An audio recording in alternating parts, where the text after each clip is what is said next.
Hello, everyone. Welcome to the Daily Deep Discussions. Today, I'm thrilled to be joined by Craig Silvey to answer your most wanted questions about his novel Jasper Jones. I'm Sina Medani, a student from the Heights School with a deep interest in English, and your host. Let's get into it.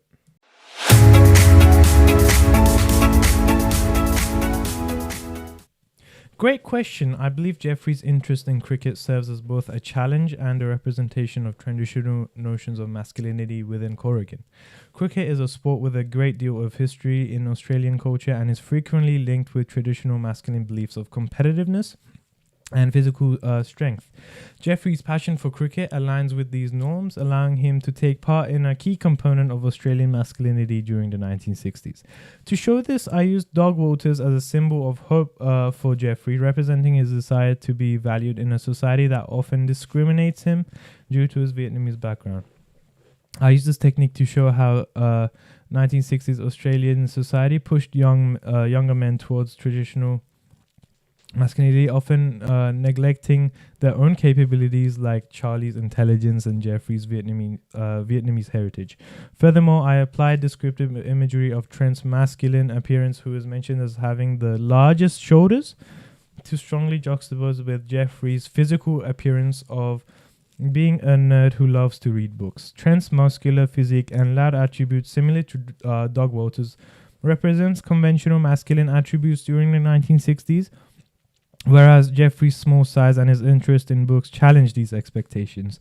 As a consequence, he is frequently pushed around and mocked like a little rat, emphasizing the pressures of society and discrimination experienced by individuals who do not fit to typical male stereotypes. To answer your question, I believe Jeffrey's character modernizes conventional notions of masculinity and shows the reader that your real masculinity involves talent and passion rather than conforming to forced stereotypes. The Lu's family's experiences in Corrigan during the Vietnam War, particularly the racial abuse they endured, such as when Trent taunted Jeffrey with slurs, labeling him as Kong and Red Rat, was a source of horror for me as I read the book. Could you discuss how these incidents illustrate the societal beliefs and racial tensions that existed in rural Australia during the 1960s? Wow, I'm so sorry to hear that. Discovering the Lu's family's terrible experiences can be disturbing, but also important. I manipulated the conventions of my narrative by using Charlie's first-person perspective to portray the societal blindness of Jeffrey's true character.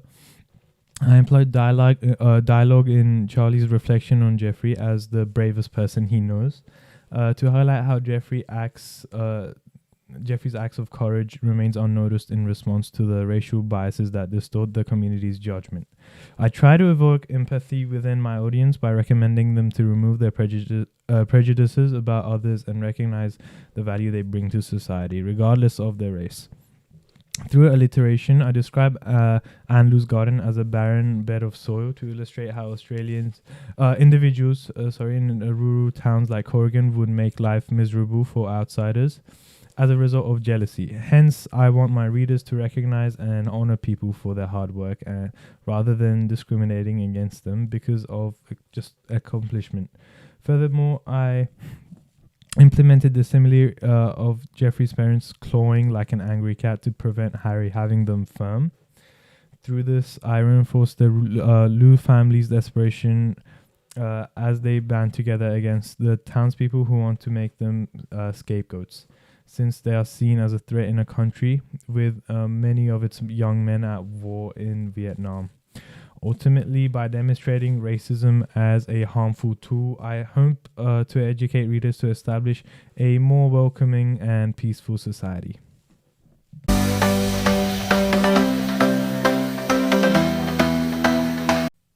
Bees are fascinating creatures indeed. Throughout my novel, I explored the essential challenges of growth that is essential to the Bildungsroman genre. Charlie's fear of bees is not just a source of his own anxiety, but also a metaphor for the buzzing chaos and satisfying pleasures of growing up. I also personify Charlie's phobia to demonstrate his struggle with the harsh realities of his life in Corrigan, becoming more angry and scared at the same time, much like the bees. Moreover, Charlie's fear of bees is later translated to all types of other bugs, symbolizing his increased anxiety in various scenarios, such as worrying about his punishment for hiding Laura's body. This fear then influences how he acts on multiple occasions by leaving his home or refusing to collect the cricket ball from Anlu's garden simply because it is too dangerous. In addition, I implemented foreshadowing that allowed me to slowly reveal Charlie's encounter with his fear of bees in Jack Lionel's yard, calling them feral. Therefore, Charlie recognizes that he has bigger things to be afraid of, which he eventually faces and overcomes. I believe that fear and anxiety are natural feelings that everyone experiences in their lifetimes.